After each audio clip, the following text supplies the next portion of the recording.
Israel ചാരസംഘടനയായ മൊസാദിന്റെ 2 ഏജന്റുമാരെ Iran പിടികൂടിയെന്ന റിപ്പോർട്ടുകൾ. സ്ഫോടനത്തിന് കോപ്പുകൂട്ടിയതിനെതിരെയാണ് ഇറാനിലെ അൽബോസ് പ്രവിശ്യയിൽ നിന്ന് ഇരുവരും പിടിയിലായതെന്ന് വാർത്താ ഏജൻസിയായ തസ്നീം റിപ്പോർട്ട് ചെയ്തു. ഇതുമായി ബന്ധപ്പെട്ട കൂടുതൽ വിവരങ്ങൾ പുറത്തുവന്നിട്ടില്ല. നേരത്തെയും മൊസാദ് ഏജന്റുമാരെ ഇറാൻ രാജ്യത്തിനകത്തുനിന്ന് പിടികൂടിയിരുന്നു. മൊസാദിന്റെ സഹായത്തോടെ ആയുധങ്ങളും കമാൻഡോകളെയും ഇറാന്റെ ഹൃദയഭാഗത്തെത്തിച്ച് ഡ്രോൺ താവളം ഒരുക്കിയായിരുന്നു ഇസ്രയേൽ ആക്രമണം നടത്തിയതെന്ന് റിപ്പോർട്ടുകൾ പുറത്തുവന്നിരുന്നു. ഇസ്രയേൽ സേനാ ഉദ്യോഗസ്ഥനാണ് രഹസ്യ നീക്കങ്ങളെക്കുറിച്ച് ടൈംസ് ഓഫ് ഇസ്രയേലിനോട് വെളിപ്പെടുത്തിയത്. ഇസ്രയേൽ ഇറാനിലേക്ക് 200 യുദ്ധവിമാനങ്ങളാണ് അയച്ചത്. അതേസമയം ഇറാനിൽ നിന്നു തന്നെ ആയുധങ്ങൾ തൊടുക്കുകയായിരുന്നു അവരുടെ ചാരസംഘടനയായ മൊസാദ്. മാസങ്ങൾ മുൻപേ മൊസാദ് കമാൻഡോകൾ അവിടെ എത്തി താവളങ്ങൾ ഒരുക്കിയിരുന്നു. നേരത്തെ ഇറാനിൽ വെച്ച് ഹമാസ് നേതാവ് ഇസ്മയിൽ ഹനിയെ വധിച്ചത് മൊസാദാണെന്ന് വ്യക്തമായിട്ടും സ്വന്തം മണ്ണിൽ മൊസാദ് ഒരുക്കിയ ആക്രമണ പദ്ധതി മുൻകൂട്ടി അറിയാൻ ഇറാന് കഴിഞ്ഞിട്ടില്ല. തിങ്കളാഴ്ച തന്നെ ആക്രമണത്തിന് സമയം നിശ്ചയിച്ചു. വ്യാഴാഴ്ച രാത്രി പ്രധാനമന്ത്രി ബെഞ്ചമിൻ നെതന്യാഹുവിന്റെ നേതൃത്വത്തിൽ നടന്ന ക്യാബിനറ്റ് യോഗത്തിൽ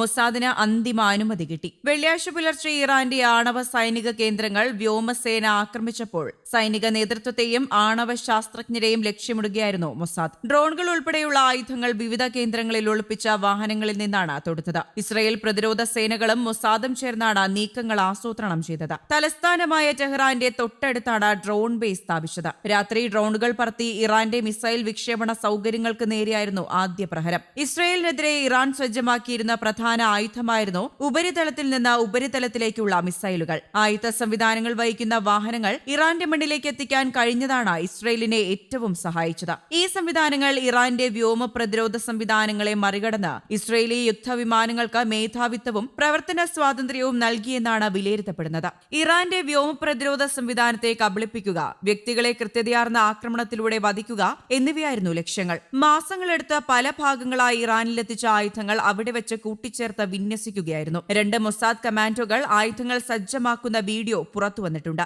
ഇസ്രയേൽ ഇറാനെ ആക്രമിക്കുമെന്ന സൂചനകൾ പുറത്തുവന്നപ്പോൾ ഇക്കാര്യം മാത്രം പറയാതെ മന്ത്രിമാർ പത്രസമ്മേളനങ്ങൾ നടത്തിയതും ശ്രദ്ധ മാറ്റാനായിരുന്നു. ഇറാനും യുഎസുമായുള്ള ചർച്ചകളിൽ സമ്മർദ്ദം ചെലുത്താനുള്ള തന്ത്രമായി യുദ്ധസൂചനകളെ ഇറാൻ തള്ളിയത് ഇസ്രയേലിന് കാര്യങ്ങൾ എളുപ്പമാക്കി. ഇറാന്റെ യുറേനിയം സമ്പുഷ്ടീകരണ പ്രക്രിയ പൂർത്തിയാക്കിയിരുന്നുവെന്നും 9ഓളം അണുബോംബുകൾ ഉണ്ടാക്കാൻ സാധിക്കുന്നത്രയും സമ്പുഷ്ട യുറേനിയം ഇറാന്റെ കയ്യിൽ ഉണ്ടായിരുന്നെന്നും ഇസ്രയേൽ പ്രധാനമന്ത്രി ബെഞ്ചമിൻ നെതന്യാഹു പറഞ്ഞു. ഈ യുറേനിയം ബാലിസ്റ്റിക് മിസൈലുകളിൽ ഘടിപ്പിച്ച ഇസ്രയേലിലേക്ക് അയക്കാനുള്ള അവസാന ഒരുക്കത്തിലായിരുന്നു ഇറാനിലെ ശാസ്ത്രജ്ഞരെന്നും ഇത് കണ്ടെത്തിയതോടെയാണ് അതിശക്തമായ ബോംബാക്രമണം ഇറാനെതിരെ നടത്തിയതെന്നും ബെഞ്ചമിൻ നെതന്യാഹു വെളിപ്പെടുത്തി. സമ്പുഷ്ടീകരിച്ച യുറേനിയം പിടിപ്പിച്ച ബാലിസ്റ്റിക് മിസൈലുകൾ ഇസ്രയേലിൽ വീണാൽ തലമുറകളോളം അതിന്റെ പ്രത്യാഘാതം മാറാരോഗമായും മറ്റും അനുഭവിക്കേണ്ടി വരുമായിരുന്നു. ആണവ വികിരണം മൂലം വലിയ നാശനഷ്ടങ്ങളും ഉണ്ടാകുമായിരുന്നു. സമ്പുഷ്ട യുറേനിയം പിടിപ്പിച്ച 9 ബാലിസ്റ്റിക് മിസൈലുകളും ഇസ്രയേലിൽ വീണാൽ പിന്നെ ആ രാജ്യം തന്നെ ബാക്കിയുണ്ടാകുമായിരുന്നില്ല എന്നാണ് നെതന്യാഹു പറയുന്നത്. News desk, Kerala Kaumudi.